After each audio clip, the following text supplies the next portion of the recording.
Chapter 1495. After hearing what Emma said, Alex laughed and said nothing.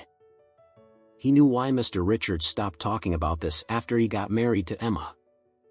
That's because Mr. Richard felt that if he married Emma to himself and gave him a family, it was equivalent to repaying the family.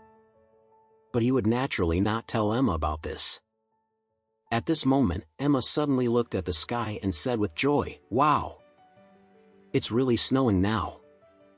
Alex raised his head, and a piece of cold snow fell on his forehead, bringing a hint of coolness, and then instantly melted. In the beginning, only a few snowflakes fell sporadically, and 10 minutes later, snowflakes all over the night sky fell. For Orris Hill, a southern city, such heavy snow is indeed too rare. Emma danced happily in the snow like a child. Seeing the snow falling and getting bigger and bigger, she took Alex to the yard, collecting a thin layer of snow from the roof of the car, and said to him, "If it falls like this, you can build a snowman and have a snowball fight tomorrow." Alex nodded and sighed. "I haven't built a snowman for many years. The last time I did this kind of thing, when I was in the orphanage, together with my little fire ants, piled up a huge snowman on the open space of the orphanage. In a blink of an eye, nearly 10 years have passed. The heavy snow in Orris Hill is getting bigger and bigger. The moments of friends, WeChat, and TikTok are almost all about the content of the snow."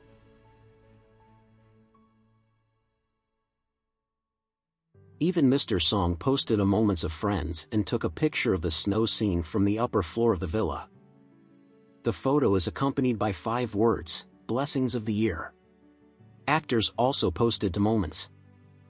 There is no picture. There's only one sentence: "I wrote your name in the snow. I was afraid that people would see it clearly, so I wiped it away." Alex guessed that the "or" she said should be himself, but he did not like or leave a message. That night, Alex accompanied Emma, playing in the snow for a long time, until after 12 o'clock, the two went back to the room to rest. Turning off the light, Alex lay on his half of the bed tossing and turning.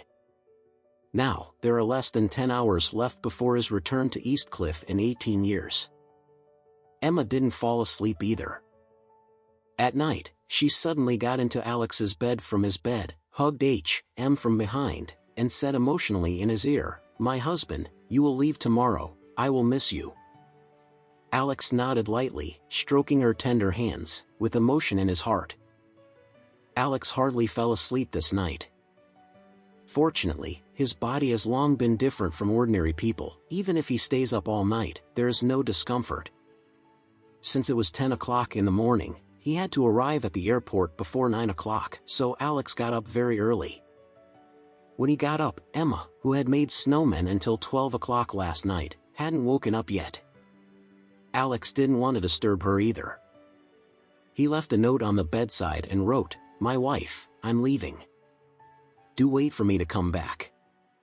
After that, he changed his clothes, brought his wallet and credentials, put a few rejuvenating pills on his body, and left the bedroom.